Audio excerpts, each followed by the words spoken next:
आइए तो आज हम लोग अपने क्लास में लेंस मेकर फॉर्मूला सीखते हैं, क्योंकि अक्सर स्टूडेंट की डिमांड होती है कि सर ये बहुत कॉम्प्लिकेटेड फॉर्मूला होता है, बहुत कॉम्प्लिकेटेड डेरिवेशन होता है। तो हम लोग देखते हैं इसको इजी वे में कर सकते हैं। तो वही इजी वे देखते हैं, बट इसको करने के लिए आपके पास केवल रे डायग्राम ड्रॉ करने का कॉन्सेप्ट होना चाहिए। रे डायग्राम आप ड्रॉ कर सकते हो तो आप इसको आराम से प्रूव कर सकते हो। इसमें कुछ लर्न करने की कोई जरूरत नहीं। मैं ये नहीं कहूँगा कि रटिए, बिल्कुल आप रे डायग्राम बनाना सीखिए और आपका सब कुछ रेडी। तो आइए देखते हैं हम लोग। मान लीजिए हमारे पास ये कॉन्वेक्स लेंस का एक पार्ट है, ठीक है। अब इसका ये ऑप्टिकल सेंटर हो गया, हमारा ऑप्टिकल सेंटर हो गया। अब करते क्या है, यहाँ पर एक हम पॉइंट ऑब्जेक्ट ले लेते हैं। मान लीजिए हमारा ये पॉइंट ऑब्जेक्ट हो गया, तो इसका नाम हमने ए रख दिया, ठीक है। बस देखते जाइए कैसे डायग्राम बन रहा है। डायग्राम बनता जाएगा, सब कुछ आपके अपने आप होता चला जाएगा। क्योंकि ये कॉन्वेक्स सरफेस है, इधर ऑब्जेक्ट लिए हैं, यहाँ हम लोग इसका कोई सेंटर ऑफ कर्वेचर नोट कर लेते हैं। तो मान लीजिए इसका सेंटर ऑफ कर्वेचर ये सी हो गया, ठीक है। अब क्या होगा, टू रेज डायग्राम हम लोग ड्रॉ करते हैं। तो टू रेज डायग्राम ड्रॉ करते हैं, तो देखिए शुरू करते हैं हम लोग टू रेज डायग्राम में। एक तो चलिए हम ये पॉइंट ऑब्जेक्ट है, इसलिए क्या करते हैं, प्रिंसिपल एक्सिस के अलोंग ले जाते हैं। यानी एक रे हमारा चल रही है प्रिंसिपल एक्सिस के अलोंग, यानी अलोंग प्रिंसिपल एक्सिस, ध्यान दीजिएगा, ठीक है। यानी ये रे इस तरह से चली, ठीक है, गुड। अब देखिए दूसरा रे हम लोग क्या करें, दूसरा रे कहीं भी हम लेंस पर ले जाकर के स्ट्राइक कराते हैं। तो मान लीजिए दूसरा रे जो है लेंस पर यहां जाकर के स्ट्राइक कर गई, यहां पर स्ट्राइक कर गई। अब प्रॉब्लम आपके सामने आती है कि ये रे स्ट्राइक की, अब हम लेकर के जाएं कहां इस रे को। तो वेरी सिंपल, अनेकों बार मैं आपको बता चुका हूं कि करना क्या है, आपको करना कुछ नहीं है। सेंटर ऑफ कर्वेचर से इसको ज्वाइन कर दीजिए। सेंटर ऑफ कर्वेचर से ज्वाइन करने वाली लाइन जो होती है 90 डिग्री बनाती है, नॉर्मल का काम करती है। क्यों करती है, ये अब प्रॉब्लम है। देखिए मैं ये नहीं कहूंगा कि सेंटर ऑफ कर्वेचर से इसको ज्वाइन करने वाली लाइन नॉर्मल बनाती है, बट आपके पास थ्योरी है भाई, अपनी थ्योरी को यूज करिए ना, केवल रट्टा का काम ना चलाइए। आप ये थ्योरी को बार बार पढ़ते हो कि यदि ये कोई सर्कल है और ये सेंटर है, सेंटर से ये रेडियस आ गया और इस सरफेस पर मान लीजिए हम यहाँ पर टेंजेंट ड्रॉ करते हैं, तो ये टेंजेंट के साथ कितने डिग्री का एंगल बनाते हैं, तो 90 डिग्री। सिमिलर केस, ये क्या हो गया, सेंटर ऑफ कर्वेचर हो गया, ये क्या हो गया, रेडियस ऑफ कर्वेचर हो गया। यानी रेडियस ऑफ कर्वेचर जो हो गया कहीं भी सर्कल से मिलेगा तो उस सरफेस पर 90 बनाएगा। तो सिंपल सी लॉजिक, यानी सेंटर ऑफ कर्वेचर, इसका सेंटर ऑफ कर्वेचर ये था। अब इसको क्या कर दिए हमने, सर्कल से जोड़ दिया, तो ये क्या कर दिया, यहां पर हर जगह ये 90 बना दिया। अब इसकी वजह से हम लोग कहेंगे कि ये नॉर्मल का काम करता है। तो याद रखिएगा कि रेडियस ऑफ कर्वेचर जो होगा आपका नॉर्मल का काम किया करता है, ठीक है। नॉर्मल का काम कर रहा है। आप एक काम करिए, यहां पर इसको मान लीजिए अल्फा, यहां एक एंगल तैयार हुआ, इसको मान लीजिए बीटा, ठीक है। अब ये देखिए इंसिडेंट रे है और ये क्या है, नॉर्मल है, तो ये क्या हो गया, एंगल ऑफ इंसिडेंस हो गया। सब कुछ नोट करते चलिए। अब यहां से एक डेटा कलेक्ट कर सकते हो आप। देखिए ये ट्रायंगल की प्रॉपर्टी यूज करिए। ट्रायंगल में 3 एंगल 1 2 3, बट ये एक्सटीरियर हो गया। तो एक्सटीरियर के बारे में क्या पढ़ते हैं, exterior is equal to the sum of opposite two interior angles, यानी इसको छोड़ करके ये दोनों के सम के बराबर हो जाएगा। तो हमने यहां पर एक डेटा नोट कर लिया, I is equal to alpha plus beta, ठीक, याद रखिएगा। अब ठीक है, आगे आगे हम लोग बढ़ाते हैं लाइट को। तो रे यहां आकर के टकराई, ये नॉर्मल हो गया, ये एंगल ऑफ इंसिडेंस हो गया। चूंकि इसको तो जाना चाहिए था सीधे, इसको जाना चाहिए सीधे, बट सोचिए यहां पर हम लोग एक दूसरा लेंस, मतलब मीन्स एक पूरा एक कॉन्वेक्स लेंस बाई कॉन्वेक्स हुआ करेगा। तो अब यहां पर क्या होगा कि ये लाइट जो होगी सीधे ऐसे नहीं जा करके मीडियम चूंकि चेंज कर रही है, चूंकि इधर एयर में हो, ये क्या है, यहाँ बहुत पतला है बट ग्लास है, तो मीडियम चेंज हो रहा है, मीडियम चेंज हो रहा है। तो आप कहोगे कि ये मान लीजिए एयर में एयर है और ये ग्लास है, तो रेयर टू ये डेंसर में आप आ रहे हो। लेंस किस चीज का बना होता है, ग्लास का बना होता है। तो ये चूंकि डेंसर हो गया, ये रेयर हो गया, तो इसके अंदर रिफ्रैक्शन हो जाएगा। तो रिफ्रैक्शन होगा, तो कैसे रिफ्रैक्शन होता है, तो आप जानते हो कि रेयर से डेंसर में जाने पर लाइट क्या करती है, बेंड्स टुवर्ड्स द नॉर्मल। तो नॉर्मल कौन है, ये रेडियस ऑफ कर्वेचर ही तो नॉर्मल है। लाइट का रास्ता ये था, तो क्या होगी, light bend towards the normal, यानी रेडियस ऑफ कर्वेचर की ओर मुड़ जाएगी, यानी सीधे ना जाकर के लाइट, मान लीजिए ये लाइट बेंड होकर के आपको चली ऐसे, ठीक है, यानी ये रे यहां आ गई, यानी ये एक इमेज बना, इस पॉइंट ऑब्जेक्ट का ये इमेज बना। बट देखिए इस फेस की वजह से इमेज ये बना है, बट दूसरा फेस भी हमको ड्रॉ करना है, इसलिए इस इमेज का नाम मैंने दे दिया आई डैश, क्योंकि जो फाइनल इमेज है वो तो नहीं तैयार हुआ है, फाइनल इमेज तो दूसरे की वजह से तैयार होगा। और इस दूरी का नाम, क्योंकि हम लोग क्या करते हैं, इमेज की दूरी को वी लिखा करते हैं, बट फाइनल इमेज तो तैयार नहीं हुआ है, तो इसलिए इसका नाम हम वी डैश लिख देते हैं। ठीक है, और यहां पर एक एंगल का नाम दे देते हैं ये गामा। तो अब देखिए एंगल ऑफ इंसिडेंस तो आपका तैयार हुआ, अब एंगल ऑफ रिफ्रैक्शन सोचिए। तो एंगल ऑफ रिफ्रैक्शन का मीनिंग हम लोग क्या कहते हैं, डेफिनेशन कहता है कि नॉर्मल और रिफ्रैक्टेड रे, नॉर्मल और रिफ्रैक्टेड रे के बीच का जो एंगल होगा वो एंगल ऑफ रिफ्रैक्शन होगा। तो नॉर्मल तो हम लोग जान गए हैं ये है, और ये हो गया आपका रिफ्रैक्टेड रे, ये रिफ्रैक्टेड रे हो गई। तो अब क्या हो जाएगा, ये जो एंगल आपका बनेगा इसको आप कहिएगा एंगल ऑफ रिफ्रैक्शन। ठीक है, तो ठीक है, तो अब इसके लिए हम लोग काम करते हैं। तो देखिए फिर एक यहां पर आपको ट्रायंगल एक मिलेगा, मान लीजिए यहां पर हमने नाम रख दिया x, इस पॉइंट का नाम मैंने x रख दिया। तो यहां क्या आप ट्रायंगल नोटिस कर सकते हो, x c i डैश। तो यहां जो ट्रायंगल दिखता है इसके अकॉर्डिंग आप क्या देख रहे हो, एक ये एंगल है, एक ये एंगल है और एक ये एंगल है। तो आप देखोगे कि इस ट्रायंगल का ये एक्सटीरियर एंगल है। जब ये एक्सटीरियर एंगल है तो हम जानते हैं कि ये दो अपोजिट इंटीरियर के सम के बराबर ये होगा, यानी बीटा इक्वल टू आपको क्या मिलने वाला है, r प्लस गामा। तो इसको नोट कर लीजिए, आपको मिलने वाला है beta is equals to r plus gamma. But हमें जरूरत पड़ेगा r की, तो r इक्वल्स टू यहां से हम क्या पाएंगे, तो r इक्वल्स टू हमें मिल जाएगा बीटा माइनस गामा। अब हमारे पास दो रिलेशन तैयार है इस पार्ट के लिए। तो अब शुरू हो जाते हैं हम लोग, क्योंकि हम लोग पढ़ते हैं, मान लीजिए इसका रिफ्रैक्टिव इंडेक्स हमने n1 इस मीडियम को माना, और यहां जो ग्लास तैयार होगा इसका हम n2 मान लेते हैं, और फिर ये देखिए दूसरा भी सरफेस हमने इसका तैयार कर दिया। ठीक है, और ये फिर n1 हो गया। तो अभी फर्स्ट लाइट कहां से कहां तक गई है, फर्स्ट मीडियम से सेकंड मीडियम। तो reflective index of second with respect to first, यानी reflective index of second medium with respect to first.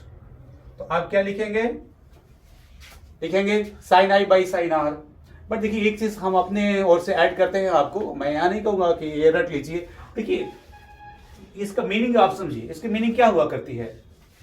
आप कहते हो कि reflective index of second with respect to first, इसका रियल मीनिंग जानते हो क्या होता है, इसका रियल मीनिंग होता है angle made by coming ray in first medium का sine by sine of angle in second medium made by refracted ray with normal. तो इसका मीनिंग क्या हमने कहा, थोड़ा सा आपको कॉम्प्लिकेटेड लगा होगा। इसका मीनिंग कहा था कि फर्स्ट मीडियम में लाइट ने कितना एंगल बनाया था। तो फर्स्ट मीडियम देखिए भैया, फर्स्ट मीडियम तो आपका ये है, तो लाइट ने नॉर्मल के साथ कितना एंगल बनाया था, ये। तो पहले आप इसका साइन ले लीजिए, यानी अब आपको लिखना है साइन ऑफ आई।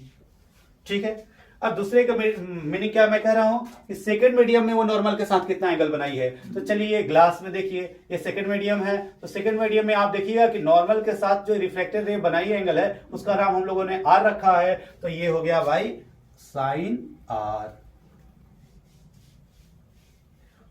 ठीक है, यही कुछ चीजें हैं जो भाई मेरे खजाने में अलग से है कि ये समथिंग डिफरेंट मेरे टॉपिक्स हुआ करते हैं। उसका वजह यही है कि देखिए बारीकी से इसको आप कभी सोचते ही नहीं हो, आप केवल रख लेते हो reflective index of second medium with respect to first medium is equal to sine by sine R. अरे आपको इसका रियल मीनिंग समझना पड़ेगा। रियल मीनिंग हमने जो बताया, इसका रियल मीनिंग क्या कह रहा है, ये कह रहा है कि फर्स्ट मीडियम में जो एंगल बना है, रे ने फर्स्ट मीडियम में जो एंगल बनाया है उसका साइन लीजिए। जैसा कि मैंने कहा कि फर्स्ट मीडियम में आई बना है तो इसका साइन लीजिए। इसका मीनिंग क्या होता है, एंगल जो रे बना रही है, रिफ्लेक्टेड रे जो बना रही है सेकंड मीडियम में वो उसके नॉर्मल के साथ, उसका साइन लिखिए, तो साइन आर हो गया।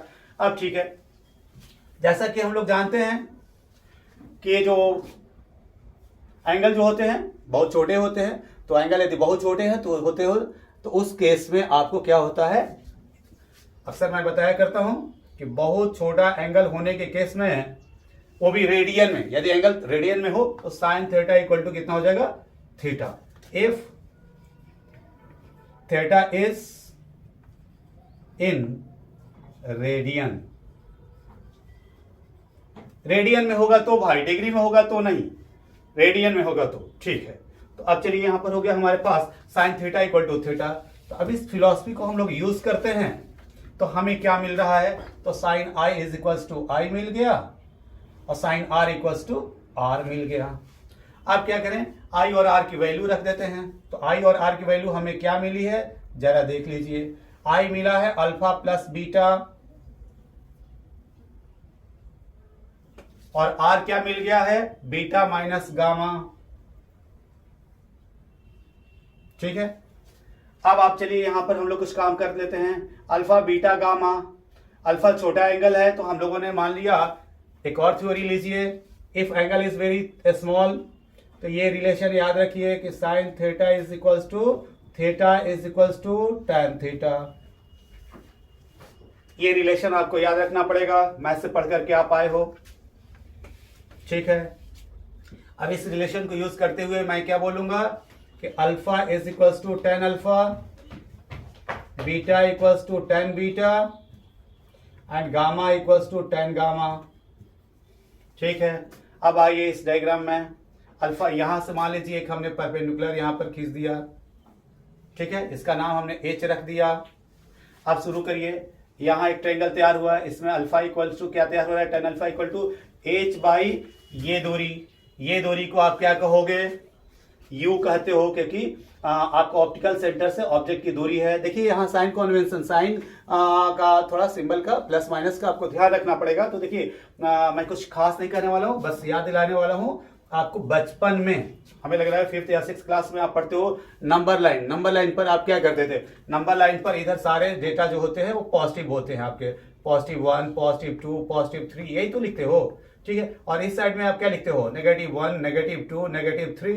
ठीक है, ऊपर में क्या लिखते हो, +1 +2 +3। ठीक है, नीचे में क्या लिखते हो, -1 -2 -3। तो बस देखिए यही साइन को आप याद रखिए और कुछ नहीं। इस डायरेक्शन में आप गए तो पॉजिटिव, इस डायरेक्शन में गए तो नेगेटिव, ऊपर गए तो पॉजिटिव, नीचे गए तो नेगेटिव। किस क्लास में आप पढ़े थे ये नंबर लाइन, याद आ गया?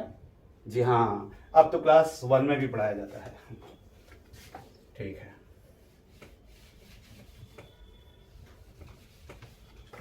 तो आपको क्या लिखना होगा, अल्फा की जगह आपको लिखना होगा h बाई, ये अब तो साइन क्या हो जाएगा, यू का माइनस हो जाएगा, यानी h बाई माइनस यू, जिसको हम लिख सकते हैं -h बाई यू।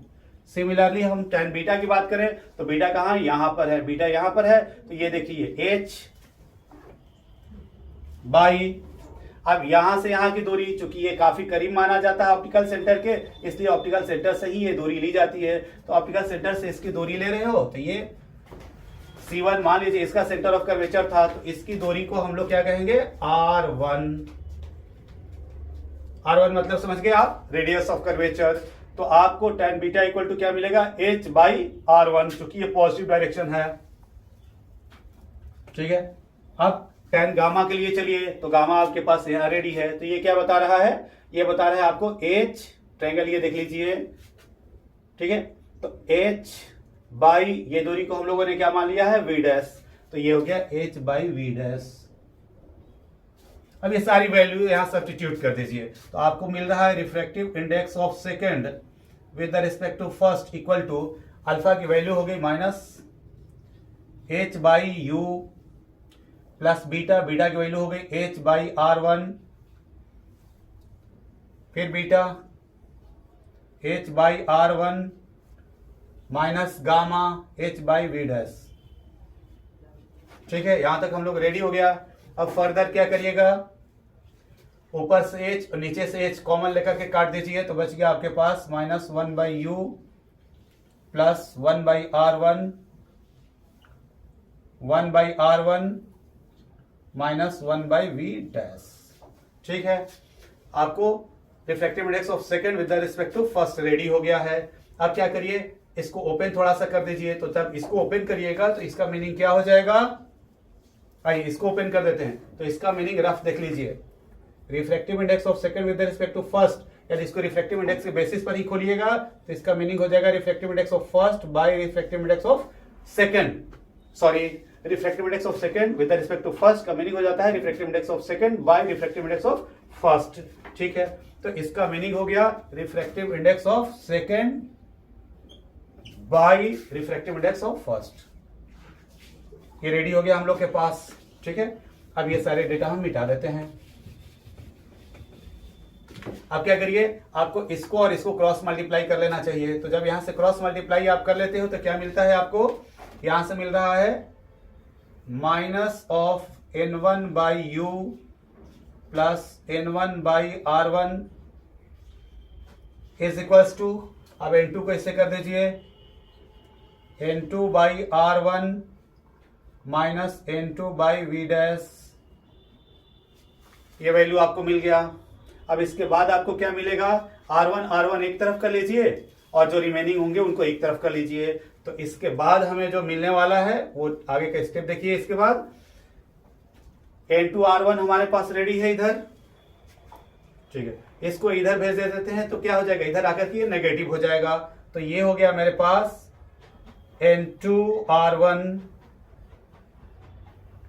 और सॉरी ये नेगेटिव हो जाएगा,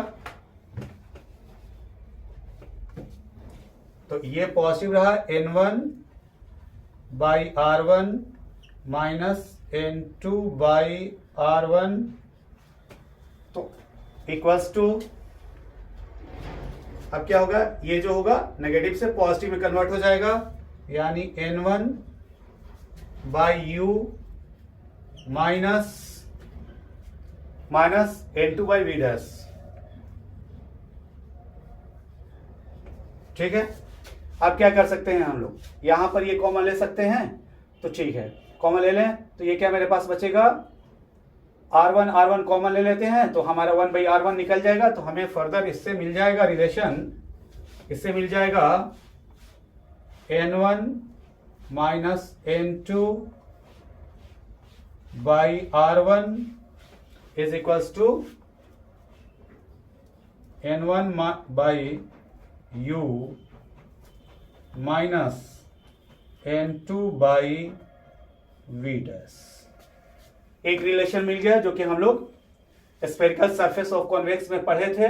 तो ठीक है, अब ये एक डेटा को हम लोग नोट कर लेते हैं। चलिए देखिए, ये सारे चीजें यहां पर नोट मैंने कर दिया आपको। क्या लास्ट रिजल्ट मिला हमको, हमें लास्ट रिजल्ट ये मिला N1 minus N2 by R1 is equals to N1 by U minus N2 by V dash. ये आपका पहला इक्वेशन रेडी, याद रखिएगा। ठीक है, ये फर्स्ट सरफेस के लिए। अब आप एग्जाम में यदि कर रहे हो तो एग्जाम में आप सोचोगे कितने मार्क्स का क्वेश्चन है। यदि ज्यादा मार्क्स का क्वेश्चन है तो ये सारे स्टेप्स डिराइव करते हुए चलोगे, नहीं ज्यादा मार्क्स का क्वेश्चन है तो आप सीधे लिख देना on the first surface this. अब सेकेंड सरफेस का हम लोग देखने जा रहे हैं। ठीक है, देखिए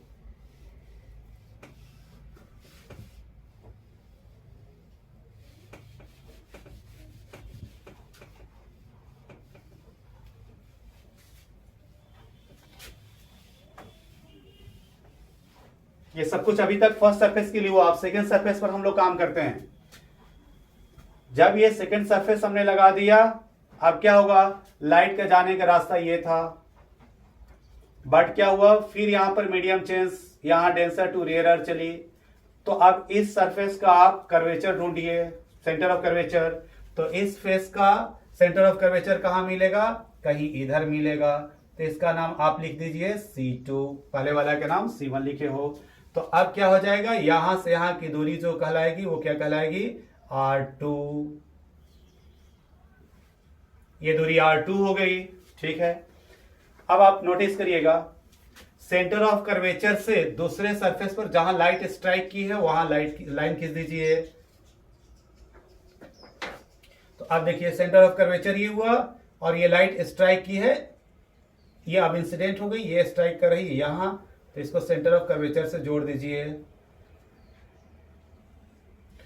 जैसा कि मैंने बोला है कि जो भी इंसिडेंट रे हो और ये सेंटर ऑफ कर्वेचर से, यानी हम रेडियस ऑफ कर्वेचर बना देते हैं, तो ये रेडियस ऑफ कर्वेचर क्या काम करता है, नॉर्मल का काम करता है। तो ये नॉर्मल हो गया, ये इंसिडेंट रे था, तो इंसिडेंट रे और नॉर्मल के बीच के एंगल को क्या कहते हैं, एंगल ऑफ इंसिडेंस। तो अब देखिए इसको हम क्या लिखते हैं, I2 लिख देते हैं, I2 यहां लिख दिया। तो ठीक है, I2 तैयार कर दिया। अब I2 की वैल्यू हम लोग ढूंढा करेंगे कि क्या होगा। तो अब आगे देख लेते हैं हम लोग, I2 यहां पर तैयार। तो एक अब यहां पर एंगल का नाम दे दीजिए आप, यहां अल्फा लिखे थे तो इसका नाम दे दीजिए अल्फा डैश। चलिए अल्फा डैश हो गया आपका नाम। आप देखिए अब ट्रायंगल कहां है, ये आपका सेंटर ऑफ कर्वेचर था इस सरफेस का, ये नॉर्मल हो गया, एक ये साइड बन गई, एक ये साइड हो गई और एक ये साइड हो गई, तीन साइड। ये एंगल ऑफ इंसिडेंस है आपका, तो angle of incidence equal to, अब क्या कहोगे, कहोगे कि ये अल्फा डैश प्लस गामा। बिल्कुल सही। तो अब नोट कर लीजिए आप, angle of incidence equal to हो गया आपका alpha dash plus gamma.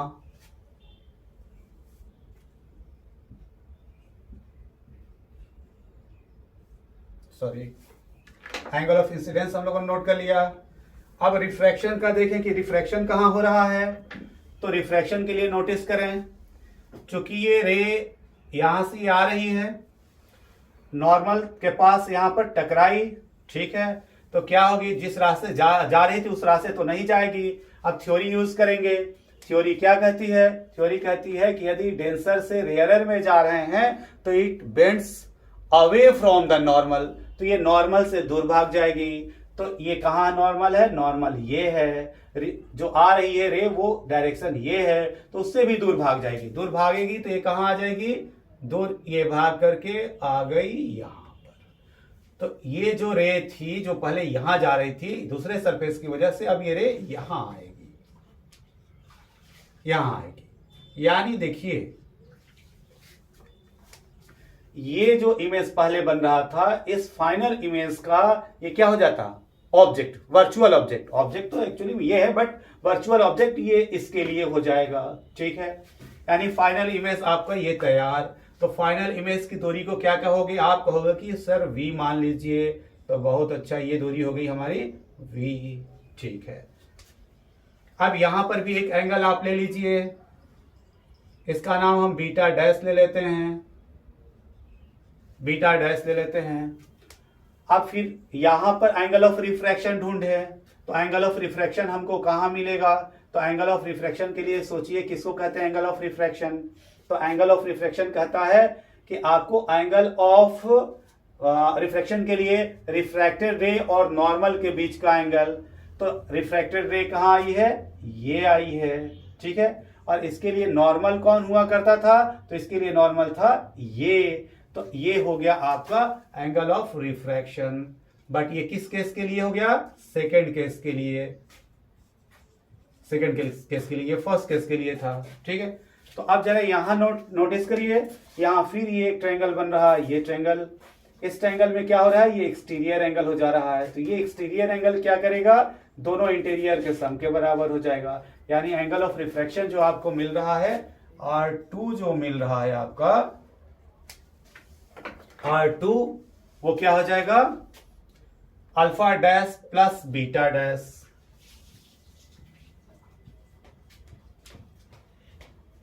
Alpha dash plus beta dash, ठीक है। अब आप यहां पर काम करिए, तो अब क्या कहिएगा कि फिर रिफ्रैक्टिव इंडेक्स, लेकिन अब रिफ्रैक्टिव इंडेक्स किधर से किधर जा रही, लाइट, लाइट जा रही है सेकेंड टू फर्स्ट, ठीक है। इसलिए अब रिफ्रैक्टिव इंडेक्स लिखिएगा फर्स्ट का with respect to second. Refractive index of first with respect to second.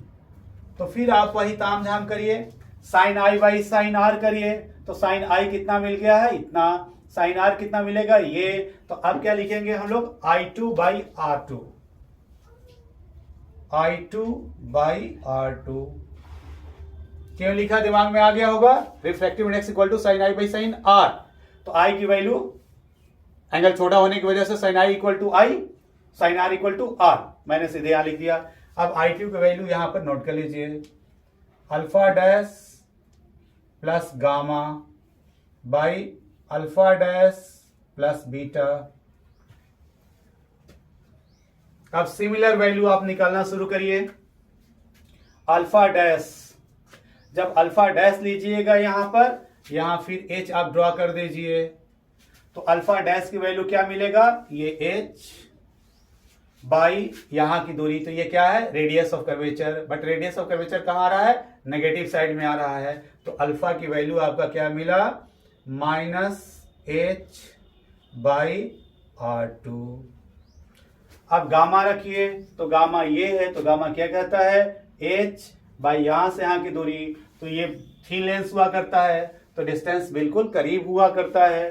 तो जो यहां से डिस्टेंस आप मानोगे वही डिस्टेंस आपका यहां से रहेगा, तो ये डिस्टेंस आपका क्या हो गया, वी डैश। तो gamma equal to H by V dash by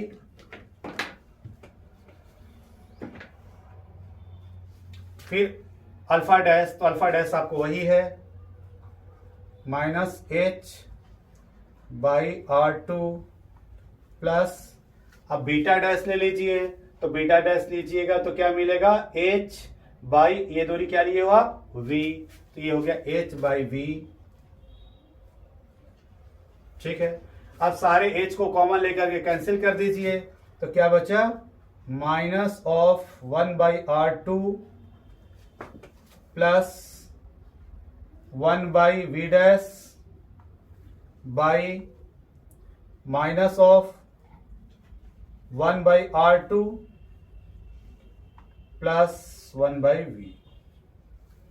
अब इस रिफ्रैक्टिव इंडेक्स को ओपन करिए, तो रिफ्रैक्टिव इंडेक्स को रिफ्रैक्टिव इंडेक्स के बेसिस पर ओपन किया जाता है, तो ये न्यूमरेटर में लिखा जाता है, ये पार्ट डिनोमिनेटर में लिखा जाता है, यानी ये फर्दर आपको मिल जाएगा n1 बाई n2। ठीक है, अब आप यहां क्रॉस मल्टीप्लाई कर लीजिए, तो जब यहां आप क्रॉस मल्टीप्लाई करिएगा तो क्या मिलेगा आपको, क्रॉस मल्टीप्लाई में क्या मिलेगा, n1 इससे मल्टीप्लाई कर जाएगा, तो आपको मिला n1 by R two negative plus n1 by V is equals to n2 को मल्टीप्लाई कर दीजिए, तो minus of n2 by R two plus n2 by V dash.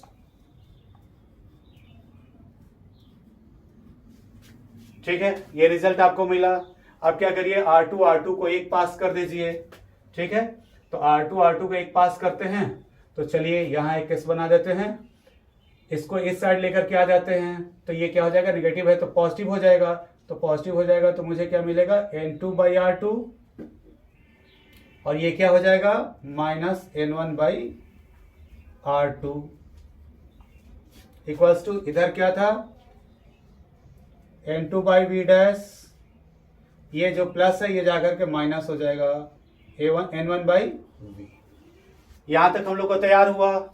अब क्या कर सकते हैं, इन दोनों में 1 बाई R1 कॉमन ले लेंगे, तो हमारे पास यहां क्या बचने वाला है, n2 minus n1 by R2 is equals to n2 by V dash minus n1 by V. ये आपका सेकेंड इक्वेशन तैयार, यानी फर्स्ट सरफेस के लिए ये इक्वेशन रहा, सेकेंड सरफेस के लिए ये इक्वेशन रहा। अब आपको क्या करना है, कुछ और नहीं करना है। अब 1 मिनट के लिए हम लोग काम कर लेते हैं, इसको मिटा दिया गया, मिटा दें, ठीक है।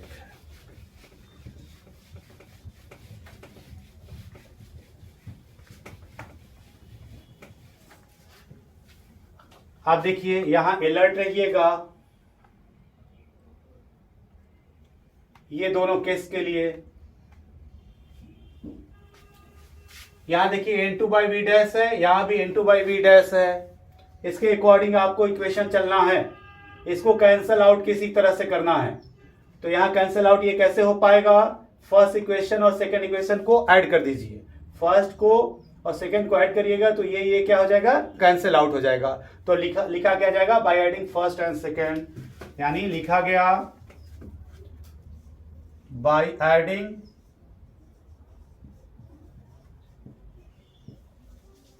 फर्स्ट एंड सेकंड, दोनों को ऐड कर रहे हैं।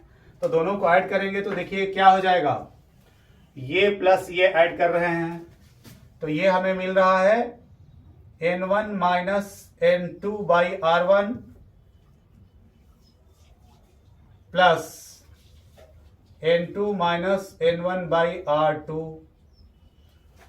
जब दो इक्वेशन ऐड करते हैं तो LHS को LHS से ऐड करते हैं और RHS को RHS से ऐड करते हैं। तो LHS LHS ऐड कर दिया, अब RHS RHS ऐड कर रहा हूं तो मिल जाएगा। नोटिस करिएगा जब आप ऐड करिएगा तो ये दोनों क्या हो जाएंगे, कैंसिल आउट हो जाएंगे। तो क्या बचेगा, ये और ये, यानी आपके पास बच गया n1 by U minus n1 by we.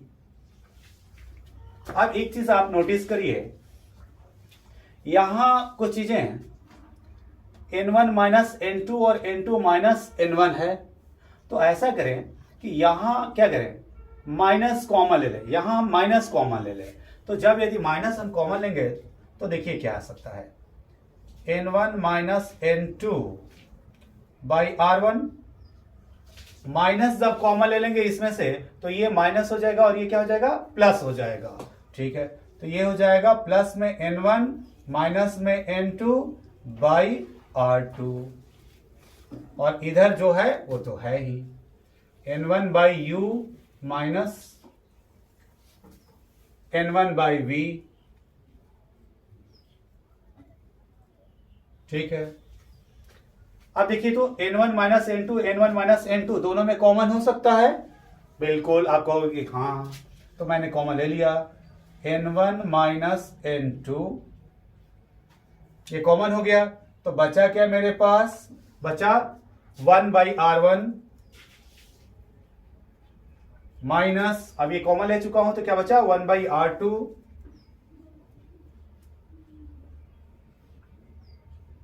Equals to, यहां क्या बचा, यहां से n कॉमन ले लेते हैं, n1 कॉमन लिया तो बच गया मेरे पास 1 by U minus 1 by V. ठीक है, अब n1 को ला करके इधर डिवाइड कर दीजिए। तो n1 को जब इधर लाकर डिवाइड करिएगा तो ये इक्वेशन क्या बनेगा, नोटिस करिएगा, n1 को हम ला करके डिवाइड कर रहे हैं तो n1 को n1 डिवाइड करेगा तो बच जाएगा ये 1 माइनस, वो n1 जब n2 को डिवाइड करेगा तो क्या बचेगा, n2 बाई n1 बचेगा। लेकिन इसको आप जानते हो n2 बाई n1 क्या होता है, n2 बाई n1 का मीनिंग होता है refractive index of second with the respect to first, refractive index of this with the respect to this. तो इसके जगह हम कैंसिल करके क्या लिख सकते हैं, refractive index of second with the respect to first. ये आपका बच गया, उधर से n हमने ट्रांसफर कर दिया। अब इधर क्या बचा, 1 by r1 minus 1 by r2 equals to n1 transfer कर चुके हैं, बचा 1 by U minus 1 by V.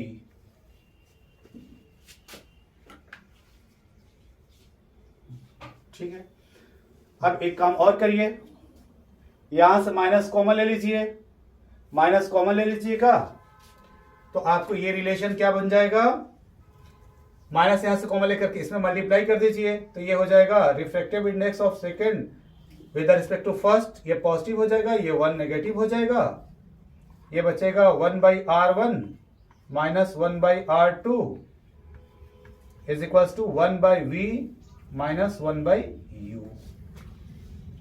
अब इसके बाद आप शुरू हो जाइए। देखिए, अब मान लीजिए कि किसी केस में किसी केस में ऑब्जेक्ट जो हो जाए इन्फिनिटी पर हो जाए, तो जब ऑब्जेक्ट इन्फिनिटी पर हो जाएगा तो आप क्या कहोगे, ऑब्जेक्ट इन्फिनिटी पर हो जाएगा तो आप कहोगे कि u इज इन्फिनिटी। यदि ऑब्जेक्ट इन्फिनिटी पर होगा तो इमेज कहां बना करती है, फोकस पर, यानी v क्या हो जाएगा, फोकस हो जाएगा। तो उस केस में हम लोग का ये इक्वेशन क्या बन जाएगा, तो देखिए उस केस में आपका ये इक्वेशन बन जाता है, refractive index of second with respect to first minus 1 bracket 1 minus R1 sorry 1 by R1 minus 1 by R2 equals to 1 by V। 1 by V कितना हो जाएगा, 1 बाई F हो जाएगा। और ये क्या हो गया है, 1 बाई इंफिनिटी। तो इंफिनिटी से किसी को डिवाइड करते हैं तो क्या आता है, 0, इसलिए ये केस खत्म हो गया। अब मिलाइए, देखिए आपको एक केस तैयार हुआ तो ये आपको पहला केस तैयार हुआ, फिर यहां दूसरा, या हम इसका नाम थर्ड रख देते हैं, और ये हो गया आपका फोर्थ। देखिए फोर्थ और थर्ड को कंपेयर करिए तो ये जो रिलेशन है 1 by V minus 1 by U के बराबर है, और सेम रिलेशन, यही रिलेशन आपको यहां पर मिलेगा, बट ये 1 बाई एफ के बराबर है। तो आप क्या कहिएगा, this is equals to this, means from third and fourth, from third and fourth क्या हमने पाया कि 1 by F is equals to 1 by V minus 1 by you.